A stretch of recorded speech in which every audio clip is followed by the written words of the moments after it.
mic that keeps cutting in and out. It gives you that really top quality experience that really enhances the conference. Now, it's very easy to set up. If you're already on Office 365 or Microsoft 365, it's already included in there. You just need to have a license assigned to your room. And it's very actively in development. So Microsoft have been pushing Microsoft Teams really hard. It's replacing Skype for Business, I believe, in June or July in 2020 or 2021. So Microsoft Teams is really on the forefront of Microsoft's mind, and by proxy, so is Microsoft Teams Rooms. So it's had around 3 major updates this year, each one introducing a lot more functionality. So you don't have to be concerned that if you invest in the Teams Rooms platform that it's suddenly going to be cut off next year or anything. It's very actively in development. So now that we understand what Teams Rooms is and what it can provide, why should you go for it? So the thing that it really excels on is providing a top quality experience for all of your meeting rooms. Now, what I mean by that is I'll go back to the sort of anecdote I made earlier about the guy down the end with his dodgy iPhone microphone that keeps cutting in and out. Is it gets rid of all of that, and it really gives organizations a great tool to allow users to work together seamlessly and efficiently, especially across geographies. That doesn't need to be different countries, but for example, Complete IT, we have multiple offices around the UK. And what Microsoft Teams Rooms has allowed us to do is all the meetings that would usually consist of several different people driving in from several different locations to one meeting room, we can have all of our Teams Rooms connect together, and everyone only drives to their local office and hosts a very rich collaborative meeting independently of having to take into account things like hotel costs, travel costs, fuel costs, lunch costs, and then the time it takes to travel to each of those offices. All of that can be negated with Teams Rooms and means that you're saving time and you're saving money and you're being much more productive by doing so. So that was a big example where we had multiple offices and multiple rooms, but it doesn't need to be at that kind of scale. You could have a Teams Rooms and have a meeting in a Teams room that is just comprised of that room. So you could have your quarterly team meetings in the Teams Rooms, and what Teams Rooms can do is it makes the experience of within that meeting a much more collaborative one, in the sense that everyone can work on the same documents and share to the same screen, and everyone gets a good two-way or multi-way experience from that. So other examples that we've used it for, we've hosted interviews through it. So one thing that I think a lot of potential candidates struggle with is getting the time to come to our office and have an interview. It's much nicer for them to be able to dial in from anywhere that they are, be it their car, if they've just popped out on their lunch. You can join in from a mobile phone. You can join in from pretty much any device that you want. We've also used it to host new client meetings. So maybe we've had a client that either the schedules just didn't match up and we just struggled to get a time together. It was much easier to just host a quick meeting through Teams Rooms, and it gives it that rich experience rather than that low quality webcam on your laptop.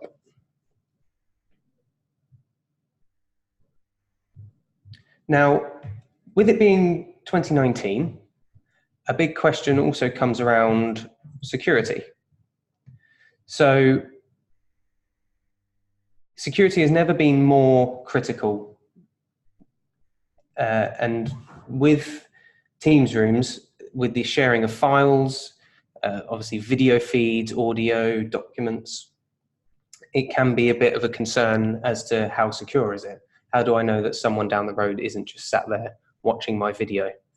Now, because it's all based on Microsoft Teams, and then by proxy Microsoft Teams is using Office 365 as its back end, it's all supported by Microsoft's security standards, which I'm sure you'll understand are some of the most secure data centers around. But it's all conforming to the most stringent security accreditations like ISO 27001, SOC 1 and SOC 2, EUMC and more. And all data to and from Office 365 and Teams rooms is all encrypted, and it's encrypted both in transit and at rest. There's also detailed auditing built into Office 365 for Microsoft Teams, so you can audit who's had meetings,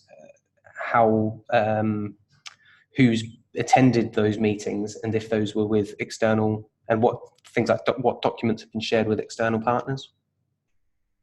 And you can also, building on the platform of Office 365, you can also control who has access to it using Azure AD. That's going a bit out of the scope of this webinar, but for example, you could restrict it to only be able to people in your office can join Teams and things like that. So to give you a much better example of Teams rooms, it's a bit difficult with some PowerPoint slides. So Jess and I took the time to do a quick video recording of me and her having a very quick demo of Teams rooms. So apologies if the video goes a bit choppy. I'm hoping it doesn't, but live webinars are live webinars, so here we go. So this will be a quick demonstration of how Teams rooms works in the real world. So I'm sat here in our High Wycombe office, and Jess is over in our London office waiting for our meeting to start. I simply have to come over to our tablet, tap new meeting, type in London. Now that could be multiple meeting rooms, or it could be meeting rooms mixed with individual staff members, or it could even be someone outside of your organisation, be it a new prospect down the road or even in another country.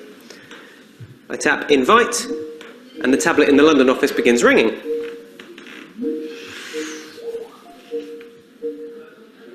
Hi Joe. Hi Jess, how are you doing? Good, how are you? I'm good, thank you. I was wondering if we could catch up on that document we were working on. Yeah, of course. So I was wondering if you could see anything missing from this page. The only thing I would add in is complete 365 backup, and then I think you're good to go. Fantastic.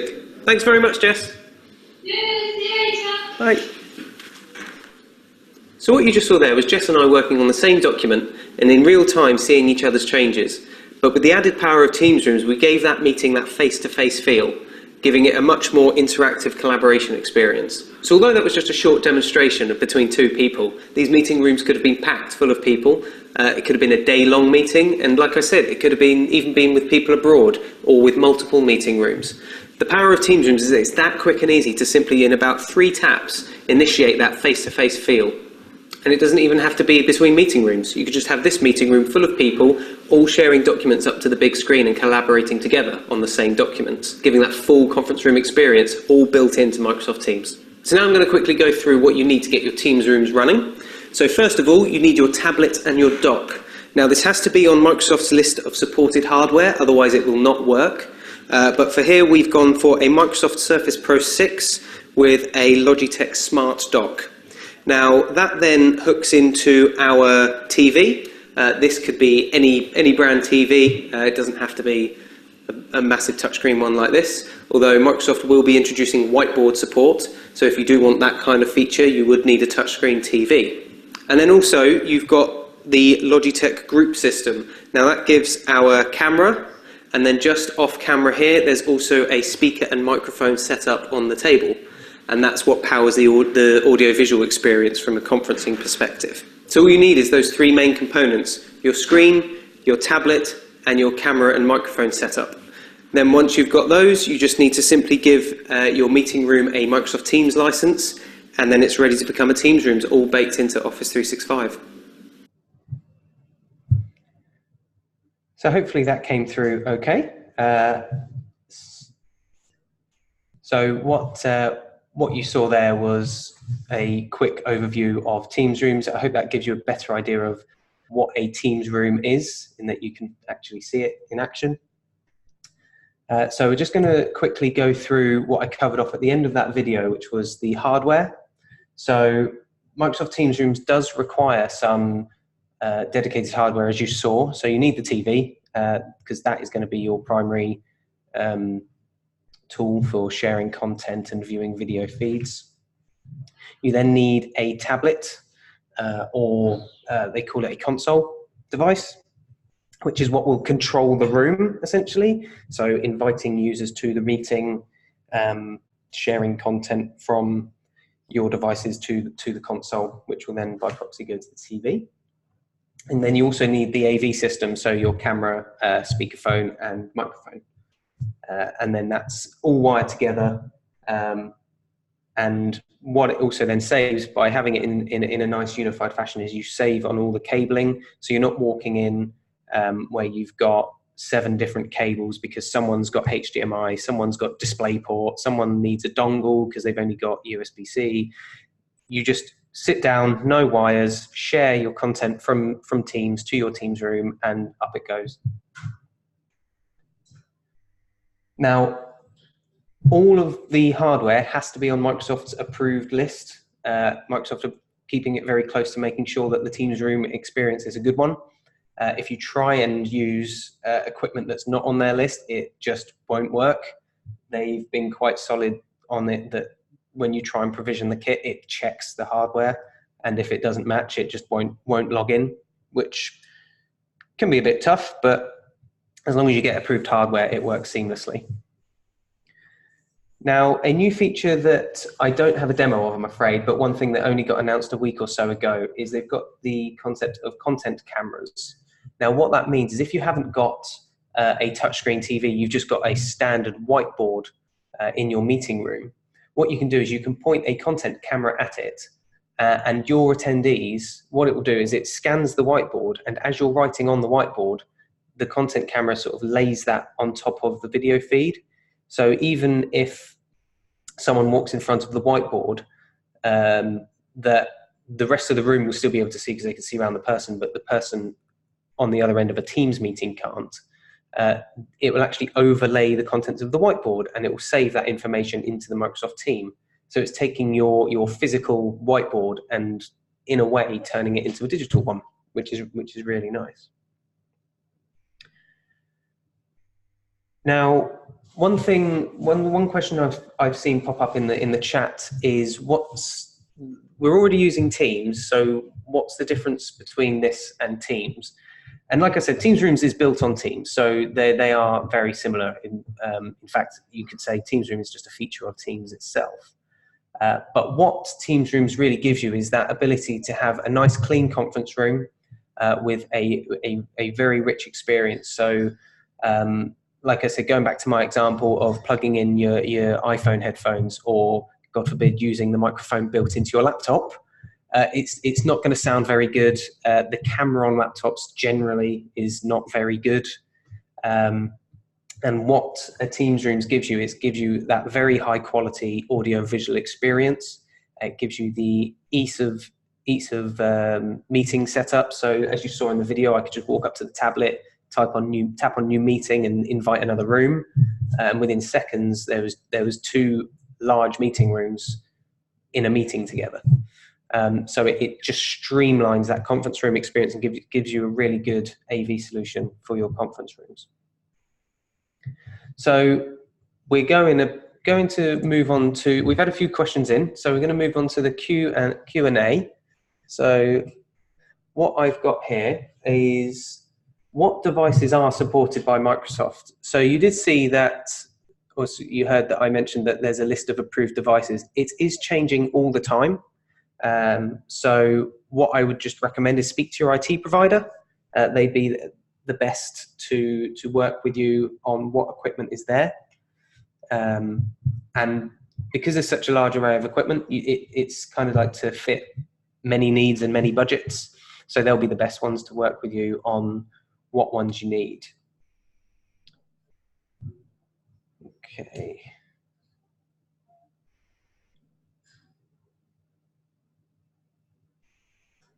So I'm just looking at these other questions. So we've got, we currently use Skype for Business and rely on this to indicate to users in our 2 offices who is logged in at each desk at any one time. Is this facility available in Teams?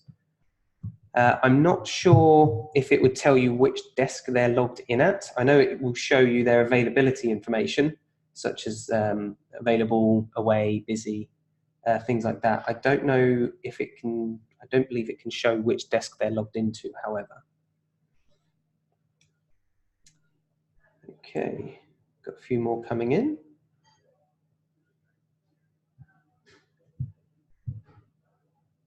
I've got, here's another one. So how do I set up a conference call with a client who doesn't have Microsoft 365 or Teams? So when you're setting up a Teams room, what you can do is generate a link. That link can go to anyone, as long as your Office 365 settings are set to allow that. You can send that link to anyone and anyone can join the meeting, but you can just add them via email address. They don't need to have a Teams license. They can join via the web.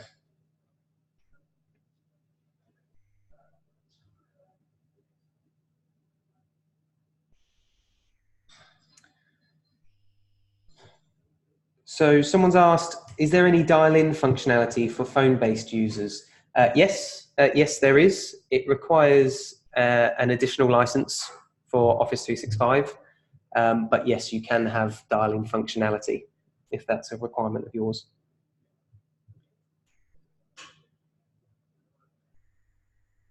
Someone's asked, do all participants have to have a Teams license, or can clients, for example, join without one? When you're setting up a Teams meeting, you can invite anyone. They don't need a Teams license. They get invited as a guest. There is limited functionality in terms of sharing content and collaborating when you're inviting users without, either outside of your organization or without a Teams license, but that is possible, yes.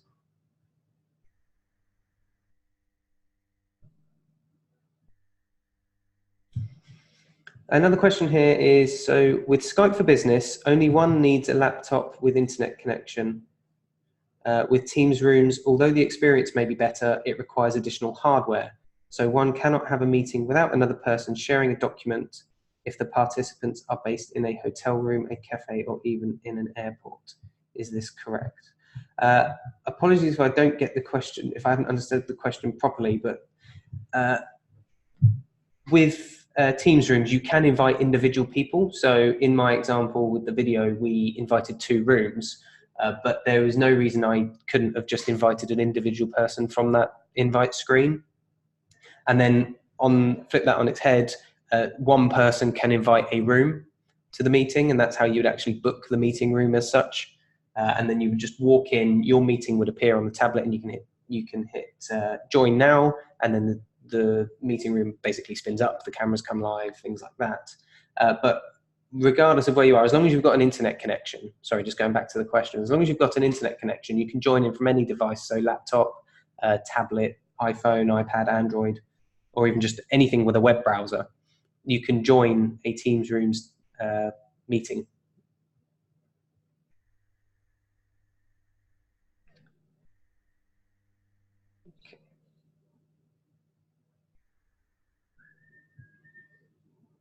Okay, so someone's asked, in the video example, would two humans join the same meeting as the 2 rooms? Yes, they would. So you can invite people as well as rooms.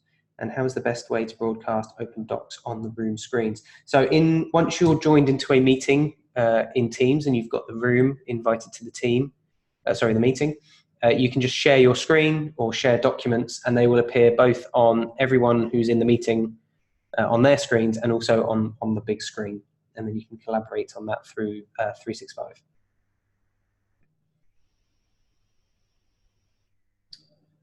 Oh, questions just jumped to the top. Bear with me.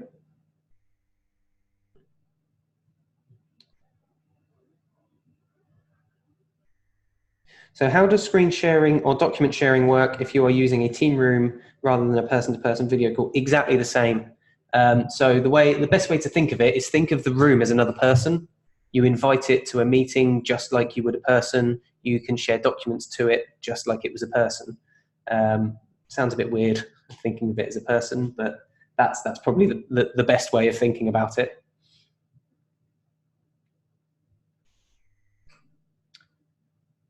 And then another one here. So in your example with the video with your London office, would the London office need the hardware to communicate in the way you did?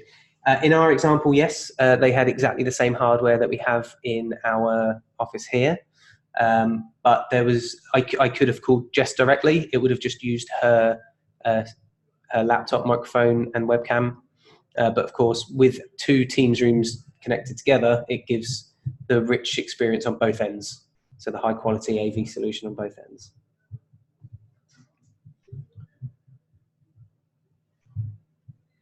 And we've got time for just a couple more.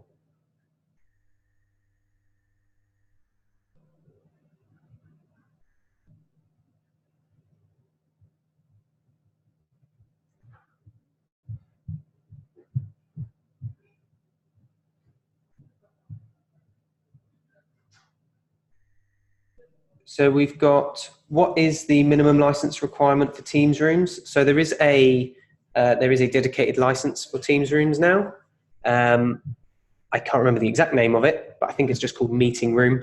So that's the best one. That's the one that includes things like I think they still call it the Skype for Business Online plan, but it is essentially a Microsoft Teams plan. And then there's the additional license on top if you wanted that dial-in conferencing. Okay, someone's asked, how many people can you have in a meeting? So at the moment, the limit is around 250. If you need more than that, there are more enterprise solutions out there, but the limit for Microsoft Teams meetings at the moment is 250 attendees.